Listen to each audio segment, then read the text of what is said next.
దేవుని నామమునకు మహిమ కలుగునుగాక. యేసుక్రీస్తు ప్రభువారి పేరిట మీకందరికీ ప్రత్యేకమైనటువంటి వందనాలు తెలియజేస్తూ ఉన్నాము.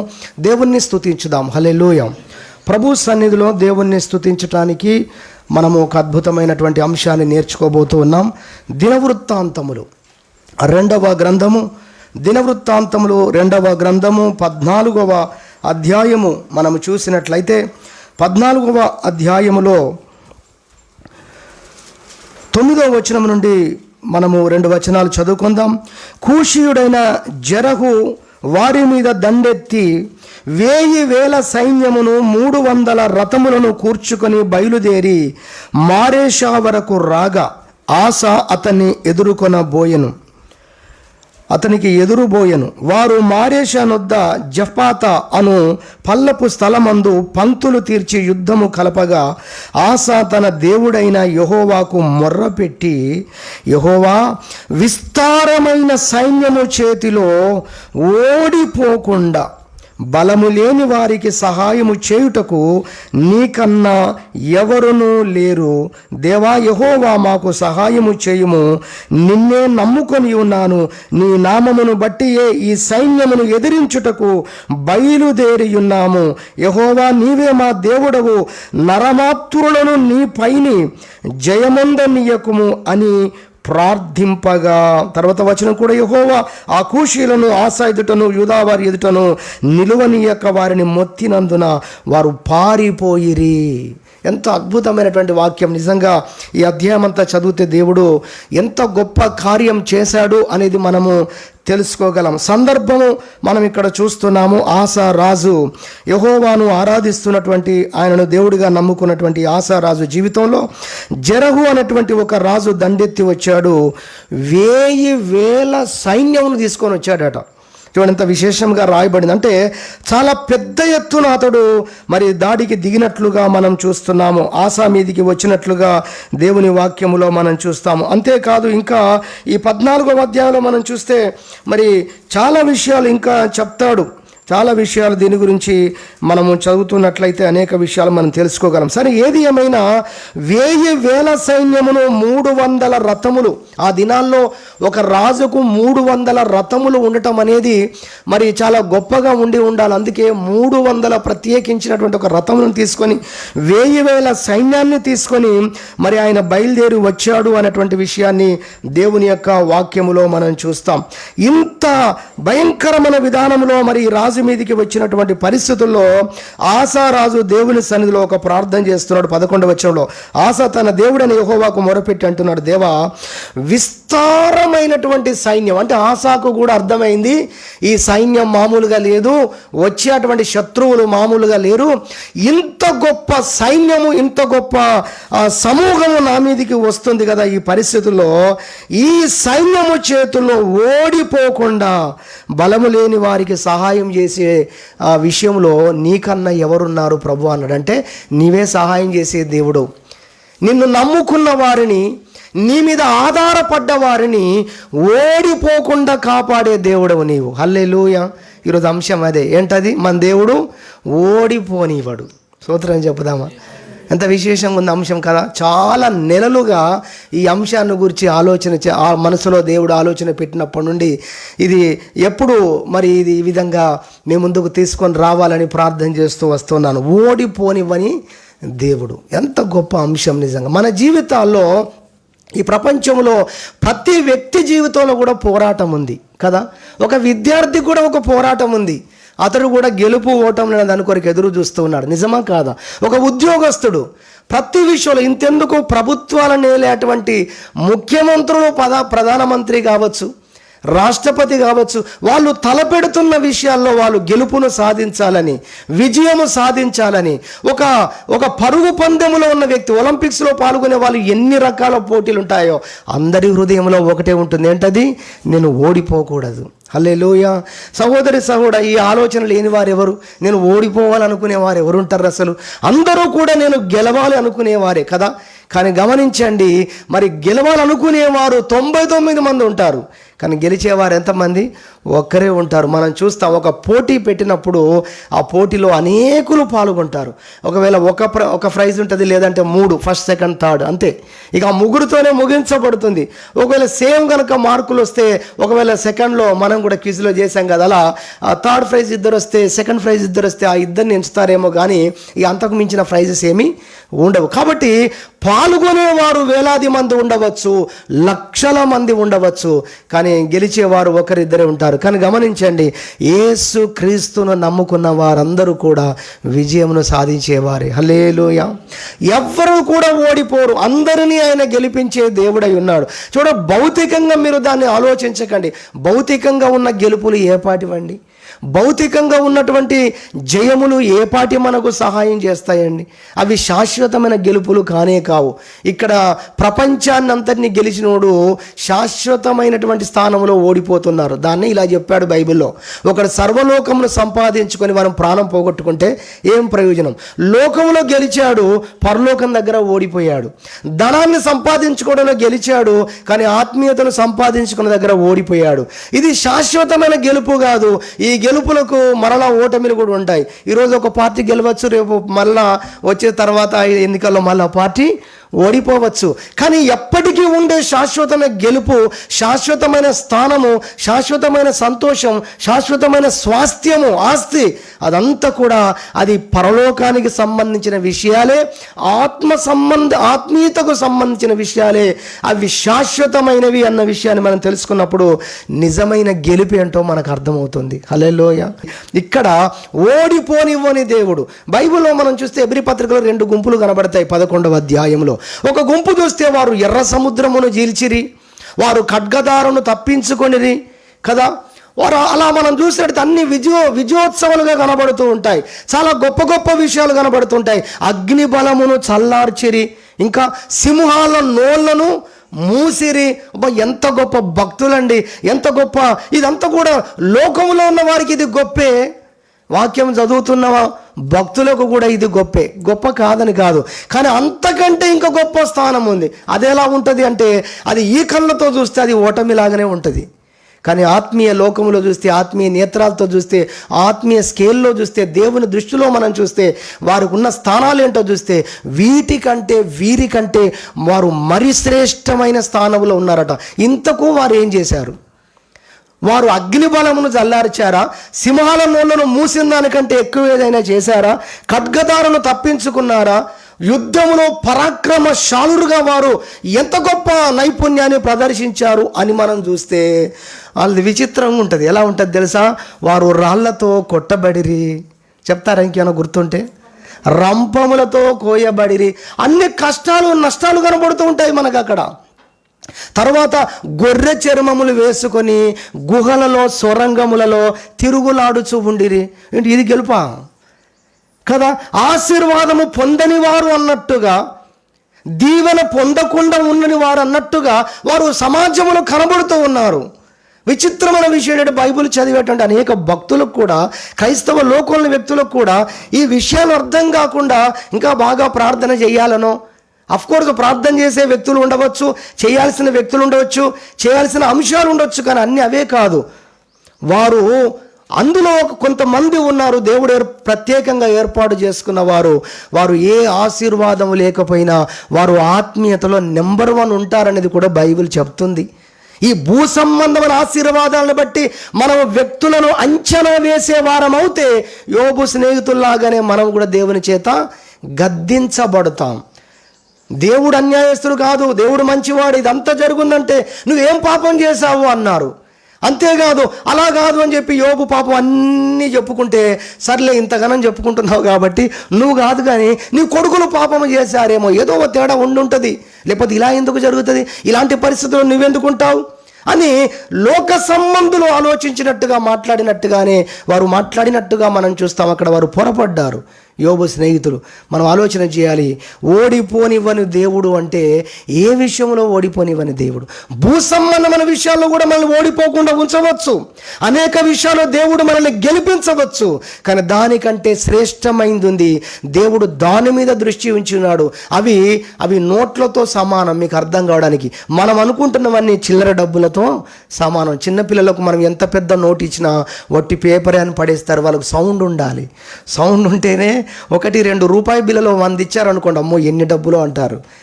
100 ఇచ్చినా కూడా ఎన్ని డబ్బులు అంటారు. 1000 రూపాయల నోట్ ఇచ్చినా లేదా 2000 రూపాయల నోట్ ఇచ్చినా వాళ్ళు దానికి విలువ తెలియదు కాబట్టి దాన్ని గొప్పగా వారు భావించరు. మనం అలా ఉండకూడదనే ఇలాంటి విషయాలు, ఇన్ని విషయాలు దేవుడు మనకు బయలుపరుస్తున్నాడు. ఏది ఏమైనా మనల్ని ఓడిపోనివ్వని దేవుడు. హల్లెలూయా. వారు మరి శ్రేష్టమైనటువంటి పునరుత్థానం పొందారు. నిజానికి సమాజంలో వారు రాళ్లతో కొట్టబడి వారి దేవుడు కాపాడలేకపోయాడు. వారు హతసాక్షులైపోతున్నప్పుడు వారి దేవుడు వారిని రక్షించలేకపోయాడు అనుకుంటున్నారు. కానీ వాస్తవమైన విషయం ఏంటో తెలుసా? వారిని రంపాలు కూడా వారి విశ్వాసాన్ని ఆపలేకపోయాయి. అంత గొప్ప విశ్వాసం. రంపాలకు కూడా భయపడని విశ్వాసాన్ని వారు కలిగి ఉన్నారు. హతసాక్షులు కావడానికి కూడా తెగింపు కలిగిన భక్తులుగా వారు ఉన్నారు. కొండ గుహలలో, సొరంగాలలో బ్రతకడానికి, ఇల్లు లేకపోయినా బ్రతకడానికి, దేవుని యందు నడవడానికి కూడా వారికి అంత విశ్వాసం ఉంది. అందుకే వారు మరి శ్రేష్టమైనటువంటి పునరుత్థానము వారు పొందుతారు. ఇప్పుడు చెప్పాలంటే మిగతా వారు విశ్వాసాన్ని కలిగి ఉంటే వీరు మరి శ్రేష్టమైన విశ్వాసం కలిగి ఉన్నారు. పోయిన వారం వాక్యం అంశాన్ని బట్టి చెప్పాలంటే అమూల్యమైన విశ్వాసం కలిగి ఉన్నారు. దేవునికి స్తోత్రం చెప్పుదాం. హల్లెలూయా. 1 పేతురు 1:7 దానికి రెఫరెన్స్. అమూల్యమైన విశ్వాసం కలిగి ఉన్నారు. అందుకే అమూల్యమైన స్థానాన్ని వారు పొందారన్న విషయాన్ని కూడా ఈ సమయంలో జ్ఞాపకం చేస్తున్నారు. ఏది ఏమైనా మనల్ని ఓడిపోనివ్వని దేవుడు ఉన్నాడు అన్న విషయాన్ని మనం జ్ఞాపకం చేసుకున్నప్పుడు, అర్థం చేసుకున్నప్పుడు నిజంగా దేవుని స్తుతిస్తాం.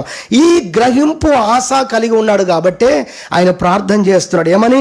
దేవా, విస్తారమైన సైన్యము చేతిలో ఓడిపోకుండా మమ్మల్ని కాపాడటంలో, ఓడిపోకుండా ఒక వ్యక్తిని, నిన్ను నమ్ముకున్న ఒక వ్యక్తిని కాపాడే విషయంలో నిన్ను మించిన వారు ఇంకెవరున్నారయ్యా? అంటే ఓడిపోకుండా నువ్వు కాపాడే దేవుడవు నీవే కదా అని సూటిగా దేవుణ్ణి చూస్తూ ప్రార్థించాడు. చెప్పాలంటే స్తుతిస్తూ ప్రార్థించాడు. ఆయన గుణలక్షణాలు ఎత్తిపట్టి ప్రార్థిస్తూ ఉన్నాడు.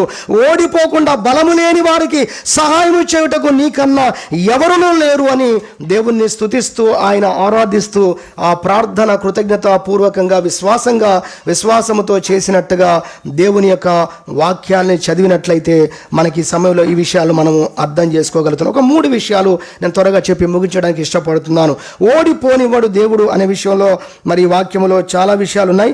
ఒక్క మాట గుర్తు చేస్తాను. 12వ వచనం చూడండి.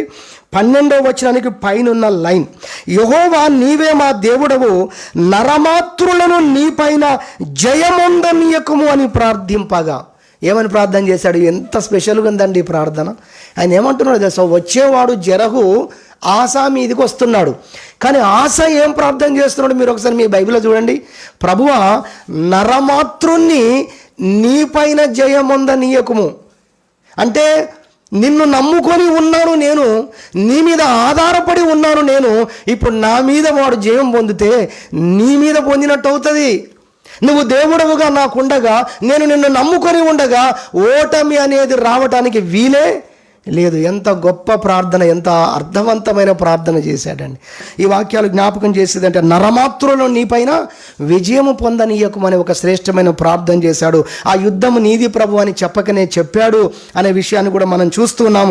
దేవునికి ఎలా అప్పగించాడో అర్థం చేసుకుంటున్నాం. కీర్తన 69:6 నీ కొరకు కనిపెట్టుకుంటున్న వారి కొరకైనా నా జీవితంలో కార్యం చేయి, వారు విశ్వాసంతో రావాలి, ఉండాలి ప్రభు అని చెప్పడాన్ని కూడా మనము దేవుని యొక్క వాక్యంలో చూస్తున్నాం. 3 విషయాలు త్వరగా జ్ఞాపకం చేసి ముగిస్తాను. 1, మొట్టమొదటిగా చూసినట్లయితే ఓడిపోనివ్వని దేవుడు మన దేవుడు అని వింటున్నాం. దీంట్లో మొదటి అంశముగా ఓడిపోయిన అనుభవాలతో ఉన్నవారిని వారికి జయాన్నిచ్చే దేవుడుగా ఉన్నాడు మన దేవుడు. హల్లెలూయా. అంటే జీవితంలో అనేకమైన ఓటమిలు వారు ఇప్పటికే ఎదుర్కొని ఉన్నారు. అలాంటి వారందరికీ కూడా ఇక ఓటమి అనేది వారి జీవితంలో చవి చూడకుండా క్రీస్తులోకి రావడాన్ని బట్టి వారికి జయం అనే దాన్ని వారికి తల మీద కిరీటంగా దేవుడు ఉంచబోతున్నాడు. హల్లెలూయా. దేవుని పరిశుద్ధ వాక్యంలో మనం చూస్తే అబ్రహామును జ్ఞాపకం చేయడానికి ఇష్టపడుతున్నాను ఒక నూతనమైన కోణం. అదేంటంటే మనం ఎప్పుడు కూడా ఏమని చెప్పుకుంటామంటే అబ్రహాముకు 75 సంవత్సరాల వయసు వచ్చినప్పుడు దేవుడు వాగ్దానం చేశాడు, 100 సంవత్సరాల వయసు వచ్చినప్పుడు దేవుడు కార్యం చేశాడు, 25 సంవత్సరాలు ఎదురు చూశాడు అంటాం. కానీ మనం ఆలోచన చేయాలి, అసలు 75 వరకు అబ్రహాం సంగతి ఏంటి? మనం ఎప్పుడు ఆలోచించాం. 75 తర్వాత గురించే మాట్లాడతాం, 76, 77 గురించి మాట్లాడతాం, 90 గురించి మాట్లాడతాం, 99 గురించి మాట్లాడతాం, 100 గురించి ఎంతో ఉన్నతంగా మాట్లాడతాం. ఉన్నతమైన విషయమే. కానీ అబ్రహాము దేవుని ముందు నిలబడ్డప్పుడు కావచ్చు, దేవుడు అబ్రహామును దర్శించే టైంకు అబ్రహాం పరిస్థితి ఏంటో తెలుసా? అతని కంటే చిన్నవారు కూడా సంతాన ప్రాప్తులై పిల్లలను కలిగిన స్థితిలో ఉన్నారు అనేది బైబిల్ చదివితే మనకు అర్థమైంది. రాత్రి అలాంటి విషయాలన్నీ కూడా నేను చూశాను. దేవుని పరిశుద్ధ గ్రంథములో చూసినట్టయితే అబ్రహాం యొక్క తాత నాహోరు 39 సంవత్సరాల్లో పిల్లలను కన్నాడండి. అబ్రహాం వాళ్ళ తాత. మీరు అవన్నీ ఇప్పుడు నేను చెప్పలేను. కానీ అలానే అలా ముత్తాత కూడా మరి సెరూగు అనటైన కూడా 40 లోపే, తర్వాత రయ్యు అనటైన 32 సంవత్సరాలే. వాళ్ళ వంశం పైన వంశాన్ని గురించి జ్ఞాపకం చేస్తున్నాం. పెరేగు అంటైన 30 సంవత్సరాలకే పిల్లలు కన్నాడు. ఏబేరు అనటైన 34 సంవత్సరాలకే, షెలగు అనటైన 30కి, అర్పక్షదు అనటైన 32కు. చూస్తే వీళ్ళ వంశం ఒకసారి వెనుకకు తిరిగి చూస్తే 30, 35, 40 లోపే అందరూ పిల్లల చేతిలో పట్టుకుంటే అబ్రహాము 75 కూడా ఒక కుమారుడు చేతిలో లేడు. మీరు ఆలోచించండి.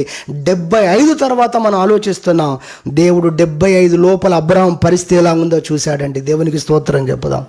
అబ్రహామును దేవుడు దర్శించాడు. అందుకే ఆయన యొద్దకు వచ్చాడు. అప్పటికే తన జీవితంలో తాను ఎన్నోసార్లు ఆశపడి ఉంటాడు. ఆయన ఈ సంవత్సరమైనా నేను ఒక కుమారుణ్ణి చూస్తానేమో, పోనీ ఒక కుమార్తెనైనా చూస్తానేమోనని ఆయన వివాహమైన దినం నుండి ఎదురు చూడని సంవత్సరం ఉండదేమో. హల్లెలూయా కదా, ఉండదేమో. మనం దేవుని వాక్యంలో చూస్తే కూడా అందుకే ఆ శారమ్మను గురించి అక్కడ రాయబడింది, ఆమె పిల్లలు లేనిదిగా ఉన్నది అనే విషయాన్ని మనం బైబిల్లో చూస్తాం.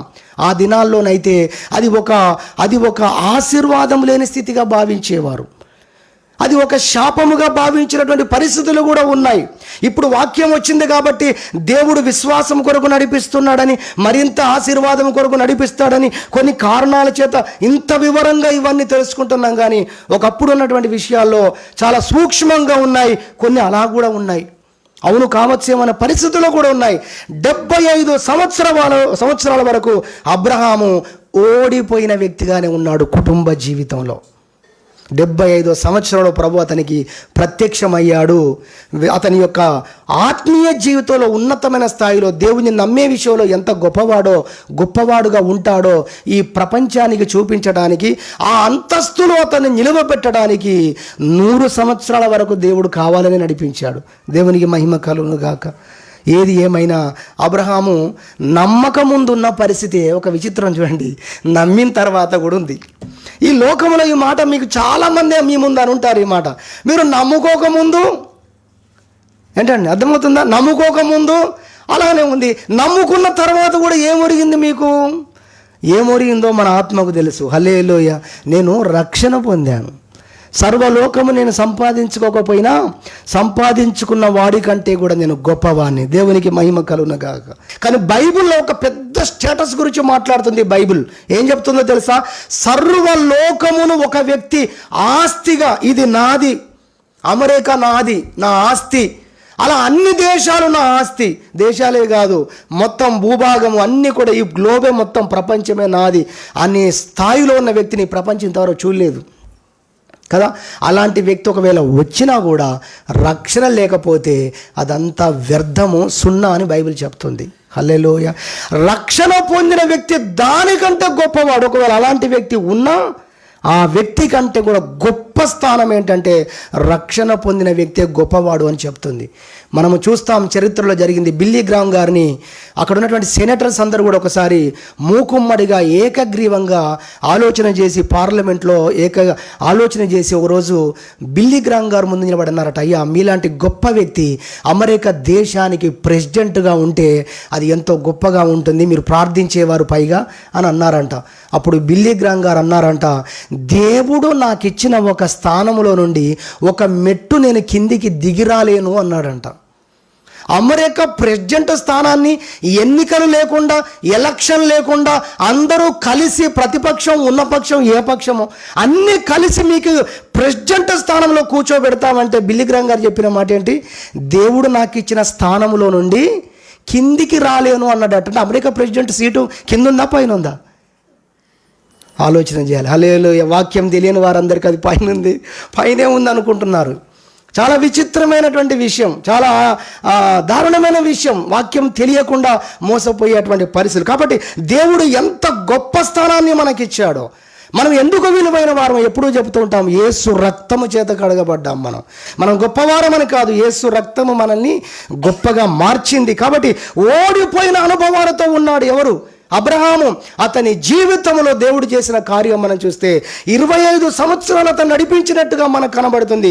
కానీ 25 సంవత్సరాల తర్వాత నిశ్చయంగా అతన్ని దీవించాడు. ఎంత దీవించాడంటే మామూలుగా కుమారుణ్ణి ఇస్తే అతడు గెలిచాడు అందరితో పాటు. ఇప్పుడు అత్యధికమైన విజయం ఇచ్చాడు. బైబిల్లో ఈ మాట రాయబడింది. ఏం విజయం మాట అది? విజయము కాదు, అత్యధికమైనటువంటి విజయం, మరి గొప్ప విజయము. ఎంత గొప్ప స్థానంలోకి దేవుడు తీసుకొని వచ్చాడంటే విశ్వాసులందరికీ అబ్రహాము తండ్రిగా ఉండేటువంటి స్థానంలోకి మరి అతడు రాగలిగాడు. దేవుడు రప్పించడం కోసమే ఆ 25 సంవత్సరాలు నడిపించాడన్న విషయాన్ని జ్ఞాపకం చేస్తున్నాం. మార్క్స్ వార్తలో మనం చూస్తే రక్తస్రావ రోగి మనకు కనబడుతుంది 5వ అధ్యాయంలో. 12 సంవత్సరాల నుండి ఆ వ్యాధి పోగొట్టుకోవడం కొరకు అనేక మంది వైద్యుల యొద్దకు వెళ్ళింది, అనేక తిప్పలు పడింది. నేను అంటాను, ఆమె ఓడిపోవడం కాదు, ఆమెను చూసిన డాక్టర్లు కూడా ఓడిపోయారు. ఎందుకంటే ఆమె బాగు చేయలేకపోయారు కదా. అంత ఓటమే తన జీవితంలో. అలా 12 సార్లు తన జీవితంలో ఓటమినే చూసింది. కానీ యేసు యొద్దకు వచ్చినప్పుడు ఆమె అన్వేషణకు ఒక ముగింపు పలకబడింది. దేవునికి మహిమ కలుగునుగా. ఇక సెర్చింగ్ లేదు, ఇక హాస్పిటల్ లేదు, ఇంకెక్కడికో పరిగెత్తడం కాదు. అందుకే నాకు తెలియదు కానీ ఎవరో ఒక దైవజనుడు గొప్ప మాట చెప్పాడు, యేసు క్రీస్తు యొద్దకు వచ్చిన ప్రతి వ్యక్తి జీవితంలో ఇక అన్వేషణ ఆ రోజుకే ఫుల్ స్టాప్ పడుతుంది అన్నాడు. ఇక నీకు అన్వేషణ ఉండదు, మళ్ళీ వేరే దేవుడు, మళ్ళీ వేరే దగ్గర ప్రయత్నం చేస్తాననేది నీ జీవితంలో ఉండదు. నువ్వు యేసు దగ్గరికి వచ్చావా, నీ జీవితంలో రావలసిన చోటుకు వచ్చావు, పొందాల్సినటువంటి ఆ యొక్క స్థానాన్ని పొందుతున్నావు, ఉండాల్సిన చోట నీవు ఉన్నావు. కాబట్టి యేసు క్రీస్తు నందు ఉన్నటువంటి వారందరికీ వారి నిరీక్షణకు ఒక గొప్ప ముగింపు, శుభప్రదమైన ముగింపు. వారు ఎదురు చూపనేది ఇక వారి జీవితంలో లేదు. ఇక వారు ఆ ఆకలి దప్పులతో వారు ఉండవలసిన అవసరము లేదు అన్న సంగతి బైబిల్లో మనం చూస్తే మనకు అర్థమవుతుంది. రక్తస్రావ రోగిని చూస్తే కూడా మనకు అర్థమవుతుంది. అసలు యేసును గురించి విన్నప్పుడే ఆమెకు అర్థమైపోయిందండి. ఏమని? ఇదే నా లాస్ట్ ప్రయత్నం కాదు, అసలు ఖచ్చితమైనటువంటి స్థానానికి నేను వెళ్తున్నాను, ఖచ్చితమైనటువంటి ఆన్సర్ దగ్గర నేను వెళ్తున్నాను. ఆమె అనుకుంది, ఆయన వస్త్రపు చెంగు ముడితే చాలు నేను బాగుపడిపోతాను. హల్లెలూయా. చూడండి, విజయము రాకముందే విజయపు కలగంటుంది రక్తస్రావ రోగి. కారణం యేసులో ఉన్న ఆ సుగుణాలను బట్టి ఆమె రాసేసుకుంది డైరీలో, 100% రేపు నా జీవితం ఉన్నతంగా ఉండబోతుంది. యేసునందు ఉన్నటువంటి ధన్యత ఎంత గొప్పదో మనం ఆలోచించాలని ప్రభుపేట జ్ఞాపకం చేస్తున్నాను. మీకు తెలుసు, చాలామందికి మీరు చదువుకున్న వారికి తెలుసు, అబ్రహాం లింకన్ అనేటువంటి వ్యక్తి గురించి మనం చూసినట్లయితే అతని జీవితంలో 26 సార్లు ఓడిపోయాడు. మీకు అర్థం కావడానికి నేను చెప్తాను. ఆయన కార్పొరేటర్గా పోటీ చేసి ఓడిపోయాడు, ఆయన జెడ్పీటీసీ ఎంపీటీసీగా పోటీ చేసి ఓడిపోయాడు. మీకు అర్థం కావడానికి పదాలని చెప్తూ ఉన్నాను. ఆయన ఎమ్మెల్యేగా పోటీ చేసి ఓడిపోయాడు, ఎంపీగా పోటీ చేసి ఓడిపోయాడు. ఇవన్నీ పదాలు మీకు అర్థం కావడానికి చెప్తున్నాను, ఈజీగా ఉంటుందని. అలా అమెరికా దేశంలో ఆయన ఏ పోటీలు పెట్టి ఏ పోటీల కొరకు ఎలక్షన్లో నిలబడ్డాడు అవన్నీ కూడా రాయబడ్డాయి. చరిత్ర నేను చెప్పేది. సుమారు 26 సార్లు ఓడిపోయాడు, 26 సార్లు ఓడిపోయాడు. కానీ ఆఖరిసారిగా ఒకసారి గెలిచాడండి. దేవునికి మహిమ. స్తోత్రం చెప్తారా? హల్లెలూయా. ఆఖరిసారిగా ఒకసారి గెలిచాడు. అత్యధికమైన గెలుపు, ఉన్నతమైన గెలుపు, ఉన్నతమైన విజయం ప్రభు ఆయనకి ఇచ్చాడు. ఏంటో తెలుసా గెలుపు?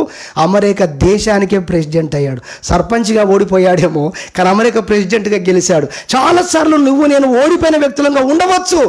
గొప్ప గెలుపు కోసం దేవుణ్ణి నడిపిస్తున్నాడు. హల్లెలూయా. వాటి కోసం సిద్ధపరుస్తున్నాడు. నువ్వు ఉంచిన విశ్వాసానికి, నువ్వు పెడుతున్న నిరీక్షణనే పెట్టుబడికి, నీకు చిన్న చిన్న వాటితో నేను దీవించడం కాదు, ఒక ఉన్నతమైన స్థాయికి. అబ్రహామును జ్ఞాపకం చేసుకుందాం. ఊహల్లో బ్రతకడం కాదు క్రైస్తవం అనేది. ఏదో మనకు మనం తృప్తిపరచుకోవడం కాదు, భ్రమపరుచుకోవడం కాదు. మనకు ఆ విధంగా వాక్యములో ఉందా లేదా మనం చూద్దాము. అబ్రహామును దేవుడు నడిపించాడా లేదా? క్రీస్తునందలి విశ్వాసముతో ఉన్న, ఆయన వెంబడిస్తున్న ప్రభువు ప్రత్యక్షముగా అబ్రహాముతో మాట్లాడుతూ, స్వరము ద్వారా మాట్లాడుతూ ఉన్న కూడా అబ్రహాం పరిస్థితి 25 సంవత్సరాలు అలానే ఉంది. కారణం, మునుపెన్నడు ఇదివరకెన్నడు ఎవరు పొందలేని. ఇక అబ్రహాం తండ్రి ఇంకొకరి సీట్ లేదు, ఉన్నదే ఒక సీటు అబ్రహాంకి కొట్టేశాడు. దేవునికి మహిమ కలుగునుగాక. నిన్ను కూడా దేవుడు ఒక గొప్ప స్థానానికి ఆల్రెడీ ఫిక్స్ చేసి ఉంచాడు. అందుకే ఆ స్థానం యొద్దకు నిన్ను దేవుడు నడిపిస్తున్నాడు. హల్లెలూయా. నువ్వు చెప్పాలి, నన్నెవరూ కదిలించలేరు. కడవరి పరిచర్యను గురించి ఆలోచించినప్పుడల్లా ఒక దైవజనుడు రాసిన పాట ఎప్పుడు పాడుకుంటాను. మీరు కూడా పాడుకోవచ్చు, మనసులో పెట్టుకోండి. చిన్న పదం పాడతాను, ఒక లైన్. నన్ను ఎవరు కదిలించలేరు, దేనికి ఆసక్తి లేదు. నన్ను ఎవరు కదిలించలేరు,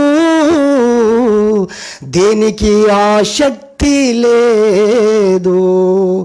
నా దర్శనము తొలగిపోదులే, వెన్నంటియున్న సహవాసము బట్టి. హల్లెలూయా. నీవు నాకు తోడుండగా వెన్నంటి ఉన్న నీ సహవాసాన్ని బట్టి నన్నెవరు కదిలించలేరని ఓ దైవజనుడు మంచి పాట రాశాడు. నేను ఆ లైన్ ఎప్పుడూ పాడుకుంటూ ఉంటాను. దేవుడు నీకు ఇచ్చినటువంటి దర్శనం, దేవుడు నీతో మాట్లాడిన మాట కావచ్చు, దేవుని మీద నువ్వు కొన్ని పదుల సంవత్సరాలుగా నువ్వు పెట్టుకున్న విశ్వాసం కావచ్చు. ఆ విశ్వాసాన్ని చూస్తూ ఆ నిరీక్షణ బట్టి నువ్వు పాడుకోవాలి. నేను ప్రభువునందున్నాను. బైబిల్లో రాయబడింది, నాకు ఇష్టమైన ఒక మాట, 25:3 కీర్తన. నీ యందు కనిపెట్టుకున్న వారిలో అట్లీస్ట్ ఒక్కడు కూడా సిగ్గుపడడు. హల్లెలూయా. సిగ్గుపడుతున్నట్టు నువ్వు ఉన్నావేమో, కానీ దానికి 100,000 రెట్లుగా దేవుడు నిన్ను దీవించిన రోజున నువ్వు నాలుక కొరుక్కుంటావు. 100 సార్లు కాదు, 1,00,000 సార్లు పశ్చాత్తాపడతావు. ఆ కొంచెం కూడా నేను ఎందుకు బాధపడ్డానా అని. హల్లెలూయా. అంతగా నీ విజయాన్ని మహోన్నతమైన విజయముగా, అత్యధిక విజయంగా మార్చగలిగిన దేవుడు, నీవు నేను నమ్ముకున్న దేవుడు. ఆయన పేరు ఓడిపోనియని దేవుడు. హల్లెలూయా. ఓడిపోనివ్వని దేవుణ్ణి మనము కలిగి ఉన్నాం. మనము కాదు యుద్ధంలో వెళ్ళేది. దావీదు యొక్క ధైర్యం, శూరులు రాజులు అందరూ భయపడుతుంటే దావీదందుకు అందరూ వెనుకకు పరిగెత్తుకుంటూ వస్తే దావీదు యుద్ధ రంగంలో, కథన రంగంలో ముందుకే పరిగెడుతున్నాడు. ఎందుకో తెలుసా? విచిత్రం. మెజారిటీ పీపుల్ బ్యాక్ పరిగెత్తున్నారండి, ఒక్కడు ముందుకు దూసుకెళ్తున్నాడు. దావీదు ధైర్యం ఏంటో తెలుసా? యుద్ధం యెహోవాదే. హల్లెలూయా. యుద్ధం యెహోవాదే. ఆస అంటున్నాడు, ప్రభువా నరమాత్రుడు నీ మీద జయం పొందొద్దు. ఎంత శ్రేష్టమైన ప్రార్థన అండి. నేను ఓడిపోతే ప్రభువా నువ్వు ఓడిపోయినట్టు అవుతుంది.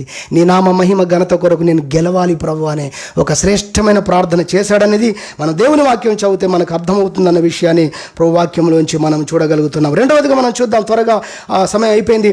నీకంటే బలమైనటువంటి రాజులు కావచ్చు, రాజ్యాలు కావచ్చు, నీకంటే బలమైన రాజులు రాజ్యాలు వచ్చినా నిన్ను ఓడిపోనివ్వని దేవుడు. నేను రాజును కాదు, నాకు రాజ్యం లేదని మీరు అనుకోవచ్చు. దాన్ని మన భాషలో మనం తీసుకుందాం. మనకంటే బలమైనటువంటి పరిస్థితులు, కఠినమైన పరిస్థితులు, మన శక్తికి జ్ఞానానికి మించిన, మన స్తోమతకు మించిన, మనము సరిచేసుకోలేని, మనం సెట్ చేసుకోలేని పరిస్థితులు మనపైకి వచ్చినా అక్కడ కూడా నిన్ను ఓడిపోనివాడు దేవుడు. హల్లెలూయా. ఎందుకంటే ఆయన నీతో కూడా ఉన్నాడు, వస్తున్నాడు అన్న విషయాన్ని దేవుని వాక్యం చెప్పి త్వరగా నేను అలా చెప్పి ముగిస్తాను. పెద్ద తుఫాను మనం చూస్తాం బైబిల్లో, చిన్న దోణి మనం చూస్తాం. ఆ చిన్న దోణి మీదకి ఎంత తుఫాను రావాలంటే చిన్న చిన్న తుఫాను వస్తే బాగుండేమో. బైబిల్లో విశేషంగా రాయబడింది. ఇలా చెప్పుకోవడం కొరకే, ఇలా అర్థవంతంగా నేర్చుకోవడం కోసమే. పెద్ద తుఫాను వచ్చిందంట, అయితే దోణి చాలా చిన్నది. కానీ ఆ దోణిలో ఎవరున్నారంటే యేసుక్రీస్తు ఉన్నాడు. ఎవరో భక్తుడు ఒక పాట రాశాడు, నా చిన్ని దోణిలో యేసు ఉన్నాడు అని ఒక పాట రాశాడు కదా.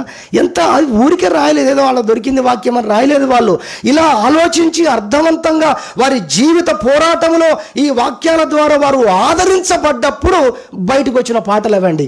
నా చిన్న దోణి కావచ్చు, నా చిన్న జీవితం కావచ్చు, చిన్న కుటుంబం కావచ్చు, పెద్ద బలగం లేదు, నాకు పెద్ద కుటుంబం లేదు, నేను ఒంటరి దాన్ని, నేను ఒంటరి వాడిని, లేకపోతే నేను చిన్న పరిస్థితిలో, చిన్న కుటుంబం అండి, మేము చిన్న పరిస్థితి అండి అని అనుకుంటూ ఉండవచ్చు. కానీ ఈ చిన్న దోణిలో, ఈ చిన్న నీ కుటుంబంతో పెద్ద దేవుడు నీతో ఉన్నాడు. హల్లెలూయా. పెద్ద దొర ఉన్నాడండి మనతో. స్తోత్రం చెప్పుదాం. హల్లెలూయా. కాబట్టి అది అర్థం చేసుకోవాలి. యెహోషాపాతు రాజు చిన్న రాజ్యమైనట్టు పాపం బైబిల్లో మనం చూస్తాం. పెద్ద పెద్ద రాజ్యాలు, 3 రాజ్యాలు వచ్చాయండి యెహోషాపాతు మీదికి. కానీ దేవుడు ఎంత గొప్ప విజయం ఇచ్చాడో బైబిల్లో మనం చూస్తాం. కాబట్టి రెండవదిగా, నీకంటే బలమైనటువంటి పరిస్థితులు, క్లిష్టమైనటువంటి పరిస్థితులు, కష్టమైన పరిస్థితులు, కఠినమైనవి నీ మీదకి వచ్చిన ఆ పాయింట్లో కూడా నిన్ను ఓడిపోనీయకుండా నిలబెట్టే దేవుడు నీవు నమ్ముకున్న దేవుడు అనేది రెండవదిగా మనం నేర్చుకుంటున్నాం. దాన్ని బట్టి స్తుతించాలని. పెద్ద గొల్యాతు కనబడతాడు, చిన్న దావీదు కనబడతాడు బైబిల్లో. పెద్ద తుఫాను, చిన్న దోణి చూసాం. పెద్ద రాజ్యాలు, చిన్న రాజ్యాన్ని చూసాం. యెహోషాపాతు సందర్భం, పెద్ద గొల్యాతు కనబడుతున్నాడు, చిన్న బావుడనే దావీదు కనబడుతున్నాడు. ఇందాక చూసాం పెద్ద రాజు జరహు, ఇదిగో ఆస చిన్నవాడనే మనం చూస్తాం. సన్హెరీబు కూడా పెద్ద రాజు. అసలు 2000 మంది, 2000 గుర్రాలను నేను నీకు పంపిస్తాను, నీ దగ్గర గుర్రాల మీద కూర్చొని యుద్ధం చేసే సైన్యం ఏముంటే కనుక నేనే నీకు గుర్రాలను పంపిస్తానండి. నువ్వు ఆ మాత్రం చేయలేకపోతే నా కింద ఉన్న ఒక చిన్న రాజుతో కూడా నువ్వు ఫైట్ చేయలేవని అంతగా దూషించి గర్వపు మాటలు పలికాడు. ఎందుకంటే ప్రపంచమును జయిస్తూ వస్తున్న రాజుగా ఉన్నాడండి. అటువంటి రాజు పైన దేవుడు హిజ్కియాకు గొప్ప విజయం ఇవ్వలేదా? హల్లెలూయా. కాబట్టి రెండవదిగా, నీకంటే, నాకంటే, మనకంటే బలమైన పరిస్థితి వచ్చినా అక్కడ కూడా మనల్ని ఓడిపోనివ్వని దేవుడు, మనం నమ్ముకున్న దేవుడని ఎరిగి మనం దేవుణ్ణి స్తుతించే వారంగా, గణపరిచే వారంగా ఉండాలని ప్రభు వాక్యం ద్వారా మనం నేర్చుకుంటున్నాం. ఇర్మియాలో ఒక్క మాట ఉంది, 1:19 మీరు మనసులో పెట్టుకోండి. 1వ అధ్యాయం 19 వచనం. దేవుడు ఒక సీక్రెట్ చెప్పాడండి. ఇది చాలాసార్లు నాకు పనిచేసింది. ఈ మాట నన్ను ఎంతగానో బలపరిచింది. అదేంటో తెలుసా? వారు నీతో యుద్ధము చేతురు కానీ వారు నీపైకి యుద్ధానికి వస్తారు కానీ వారు గెలుపొందరు అన్నాడు దేవుడు. సైతాను మనతో ఏం చెప్తాడో తెలుసా? ఒక సమస్య వచ్చినప్పుడు, ఒక కష్టం వచ్చినప్పుడు ఇక నువ్వు అయిపోయావంటుంది. దేవుడు అంటాడు, అది వస్తుంది కానీ అది నీ పైన జయము పొందదు అని చెప్తున్నాడు. మీరు ఆ వాక్యం చూడండి, మీకు అర్థమవుతుంది. ఇర్మియా గ్రంథం 1వ అధ్యాయము 19వ వచనం రాయబడింది, వారు యుద్ధము చేయడానికి నీ మీదికి వస్తారు కానీ వారు జయము పొందరు. కాబట్టి యుద్ధాన్ని బట్టి ఎప్పుడు మనం భయపడొద్దు, కష్టాన్ని బట్టి భయపడొద్దు, శోధనను బట్టి భయపడొద్దు.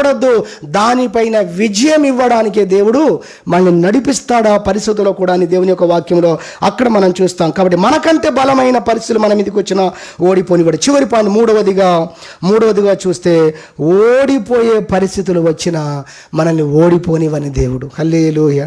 ఏంటండి, పరిస్థితి చూస్తే 100% మనం ఓడిపోతామంతే, నిజముగా ఓడిపోతామంతే. కానీ అలాంటి సిచ్యువేషన్, అలాంటి పరిస్థితి, అలాంటి రోజు మన జీవితంలో ఒకవేళ వచ్చినా కూడా, ఎదురైనా కూడా, ఆ పాయింట్లో కూడా అక్కడ కూడా నిన్ను ఓడిపోనివని దేవుడు, నీవు నేను నమ్ముకున్న దేవుడు అని దేవుని వాక్యం ద్వారా జ్ఞాపకం చేస్తున్నాం. దాని కొరకు దావీదు ఉదాహరణ తీసుకోండి. ఒకరోజు దావీదు సౌలు చేత తరమబడుతున్న దినాలో గుహలో ఉంటాడు, కొండ మీద ఉంటాడు. పక్క సీక్రెట్గా మరి తెలుసుకొని సౌలు ఎంతమందితో వెళితే దావీదును మనం పట్టుకోగలమని అనేక ప్రయత్నాల్లో ఓడిపోయాడు. కాబట్టి ఈసారి దావీదు నాకు చిక్కాడు, 100% దావీదును చంపేస్తామని అనుకొని పక్క ప్లాన్తో దావీదున్న కొండ చుట్టూ కూడా సైన్యాన్ని పెట్టాడండి. అందరూ కూడా 1000 సైన్యం ఎక్కుతున్నారు కొండ. మీరు ఆలోచించండి, రౌండ్ అప్ చేసిన తర్వాత దావీదు ఎక్కడి నుంచి తప్పించుకుంటాడు? అసలు అందరూ ఎక్కుతున్నారు కొండ, సైన్యం మొత్తం 1000 మంది ఎక్కుతున్నారు. చివర పర్వత శిఖరం మీద పోతే ఇక అందరూ కలిసి దావీదు చుట్టూ వచ్చేసి దావీదుని చంపేస్తారు, అతని అనుచరులను చంపేస్తారు. ఇక అక్కడ మన పరిస్థితి చూస్తే తప్పకుండా దావీదు ఈరోజు చనిపోతాడు. కానీ దేవుడు ఏ కార్యం చేశాడో తెలుసా? వీళ్ళందరూ దగ్గరికి వెళుతూ ఉంటే వెనక నుంచి సౌలు రాజ్యంలో నుంచి కొంతమంది గుర్రాలు వేసుకొని వచ్చి మన రాజ్యం మీద ఫిలిస్తీయ రాజులు వచ్చి మన దేశం మీద దండెత్తుతున్నారు, యుద్ధం జరుగుతుంది మన దేశంలో అని పెద్ద కేకలు వేసుకుంటూ వస్తే దావీదు ఇలా కనబడుతున్నాడండి సౌలుకు. అలా వదిలేసి వెనక్కి వెళ్ళిపోయాడు. గట్టిగా స్తోత్రం చెప్పుదామా? అర్థమవుతుందా? మూడవ అంశం, ఓడిపోయే పరిస్థితి, 100% ఓడిపోయే పరిస్థితులు ఉండవచ్చు. అక్కడ కూడా నిన్ను ఓడిపోనివ్వని దేవుడుగా ఉన్న దేవుడే మనం నమ్ముకున్నటువంటి దేవుడని మనం ప్రభుని స్తుతించాలని దేవుని వాక్యాలు వింటున్నాం. 2 కొరింథీ పత్రిక 1వ అధ్యాయము 7 నుంచి 10 వచనాలు చూస్తే ఓ రోజు పౌలు అంటాడు, మేము ఇక చచ్చిపోతామని మా మట్టుకు మాకు నిశ్చయం కలిగింది, నిశ్చయం చేసుకున్నాం మా గ్రూప్ అంతా. బహుశా దేవుడు ఈరోజు మనల్ని తీసుకుంటాడేమో అని వారందరూ అనుకున్న పరిస్థితి. ఆ పరిస్థితులు అట్టి గొప్ప మరణము నుండి దేవుడు మమ్మల్ని తప్పించాడు అని దేవుణ్ణి స్తుతిస్తూ పౌలు మాట్లాడినట్టుగా 2 కొరింథీ పత్రిక 1వ అధ్యాయము 7 నుంచి 10 వచనాల్లో మీకు కనబడుతుంది. కాబట్టి 3 అంశాలు మనం నేర్చుకున్నాం. మన మెయిన్ అంశము, మనం నమ్ముకున్న దేవుడు మనల్ని ఓడిపోనివ్వని దేవుడు. హల్లెలూయా. మన ధైర్యము కాదు, మన జ్ఞానము కాదు, మన విశ్వాసము కాదు, మన అనుభవము అంతకన్నా కాదు, మనం నమ్ముకున్న దేవుడే మన ధైర్యం. ఆయన నన్ను ఓడిపోనివ్వడు అనే విషయాన్ని మనం గుర్తెరిగి దేవుణ్ణి స్తుతించాలని 3 విషయాలు నేర్చుకున్నాం. 1, ఓడిపోయినటువంటి అనుభవాలతో ఉన్నవారిని, ఓడిపోయి అలిసిపోయి నిరాశలో ఉన్న వారికి ఆయన జయమిచ్చే దేవుడు. ఇక ఆయన దగ్గరకు వచ్చినాక ఓటమైనది లేకుండా చేసే దేవుడు అనేది మొదటిగా మనం విన్నాం. రెండవదిగా, మనకంటే బలమైనటువంటి పరిస్థితులు, కష్టాలు, నష్టాలు, శోధనలు వచ్చినా కూడా ఆ పాయింట్లో అక్కడ కూడా మనల్ని ఓడిపోనివ్వడు దేవుడు అని రెండవదిగా విన్నాం. మూడవదిగా, ఓడిపోయే పరిస్థితులు 100% మనకు వచ్చిన, నిజంగా మనం ఓడిపోయే పరిస్థితి, ఎన్నో తప్పించుకున్నాను కావచ్చు, ఎన్నో పరిస్థితులు నేను ఎస్కేప్ అయ్యాను కావచ్చు, కానీ ఈసారి మాత్రం నాకేదో జరగబోతుంది నువ్వు అనుకున్న పరిస్థితిలో కూడా నిన్ను తప్పించడానికి నిలబడున్నవాడు ప్రభువైన యేసుక్రీస్తు. హల్లెలూయా. దేవుడి వాక్యం దీవించును గాక. ప్రార్థన చేసుకుందాం.